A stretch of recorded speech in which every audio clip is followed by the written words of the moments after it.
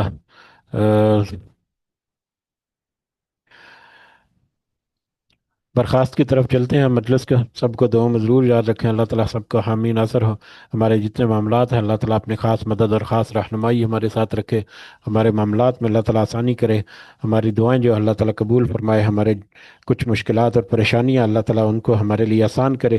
اور ہمیں اپنے وسائل جو ہے وہ عطا فرمائے۔ اللہ تعالیٰ خاص رزق اللہ تعالیٰ عطا فرمائے، اور ان رزق سے اللہ تعالیٰ ہمیں دنیا کے ساتھ ساتھ آخرت کمانے کی بھی توفیق عطا فرمائے۔ آمین یا رب العالمین۔ رب ارحمہما کما ربیانی صغیرہ، رب ارحمہما کما ربیانی صغیرہ، رب ارحمہما کما ربیانی صغیرہ۔ ربنا آتنا فی الدنیا حسنہ وفی الآخرۃ حسنہ وقنا عذاب النار۔ ربنا ظلمنا انفسنا وإن لم تغفر لنا وترحمنا لنكونن من الخاسرين۔ ربنا تقبل منا إنك أنت السميع العليم وتب علينا إنك أنت التواب الرحيم۔ سبحان ربك رب العزة عما يصفون وسلام على المرسلين والحمد لله رب العالمين۔ سبحانك اللهم وبحمدك أشهد أن لا إله إلا أنت أستغفرك وأتوب إليك۔ جزاكم الله خيرا كثيرا۔ السلام عليكم ورحمة الله وبركاته۔